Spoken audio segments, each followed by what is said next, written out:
noble clans to protect me. So those 4 noble clans became the first samurai clan ever, okay? Side is sharp, okay? Samurai always were carrying which side is sharp or not by looking at the blade. So when they put the swords back in the case, they were just touching the blunt side, okay, not the other side, never. So also samurais are always carrying the swords at the left side. That's because of their, forced to be right-handed, okay? Yeah, even the left-handed people are forced to be right-handed. So you can imagine if 2 samurais come across on the same street, both of them were walking on the left side, not on the right. Okay, they need to keep left because if they walk on the right side, their swords, especially the handgun, will, bump in each other, and then maybe the tendency, it means, the sword for close range combat or indoor fighting, okay? Sometimes used for assassination as well. So yeah, Japanese houses at the time were very smaller than now. Sailing was much lower because of the average height of men, okay?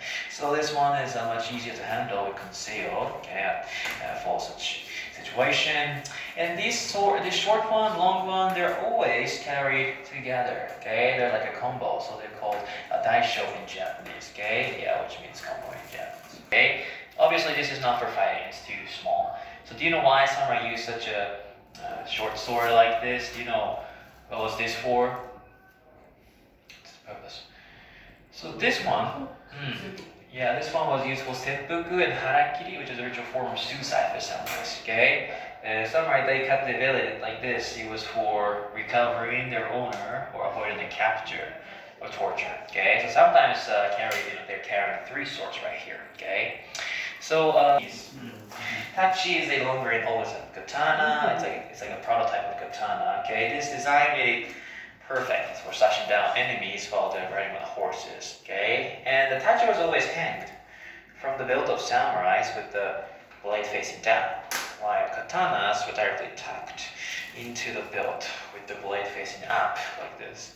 So you can see how we display these 2 swords. We display tachi with the blade facing down, while we display katanas with the blade facing up like this, okay? Yeah, now you can tell which one is tachi and which one is katana, okay? So they're I need to remember there's 2 swords in Japan, tachi and katana. But both of them, even if they're sharpened, they couldn't cut through armors because Japanese armor there. Lanjut. Semua sama. Okay, you can see a bunch of armors here, okay? Samurai armor. So I need you to guess which one is the most valuable today. Valuable, yeah, like the most expensive. I'll give you 1 minute, okay? You can take 1 minute.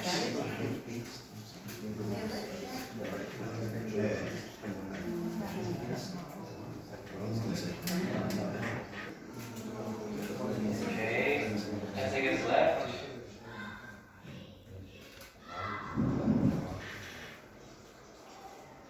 Okay, time's up. So now I'm gonna take a vote. Please raise your hand for your guess. Masks, every samurai armor comes with those masks. That's because that was a part of the armor. Okay, they could protect the throat and the face from injuries, attacks. But not only that. Okay, actually they have 2 more reasons. So protection and 2 more. Can you guess any other reasons for those masks? Protection and borders are completely closed. Yeah, under this isolated policy. So due to this, there's no business, no information. Of course, no attacks, no invasion at the time. Yeah, that's a pros. Yeah, but because of this, okay, Japan, got delayed in terms of the technologies. Okay, yeah. And there's some exceptions like Korea, China, and Netherlands, Portuguese were allowed to have business, have contact with Japanese government, but no other countries. This policy all of a sudden ended in 1853 because one big nation came to Yokohama like this. Yeah, and they opened Japanese borders. Okay. Do you know which country came to Yokohama in 1853 like this? And then Japanese people saw the technology, they get surprised and overwhelmed. People thought they wouldn't win the battle against America. So this is how Japan got nationalized.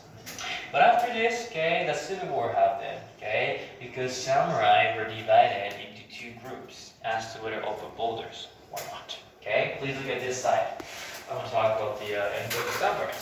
So after the rise of the U.S., okay, samurai, they were eager to open borders. Okay, Minggu wanted to, nationalize Japan. So in this massive war, Tom Cruise, he came to Japan and helped the samurais. Okay, yeah, this movie, Last Samurai, is based on a true story. Okay, here's the actual model of Tom Cruise, who was a French military officer. Okay, he and his troops wants to,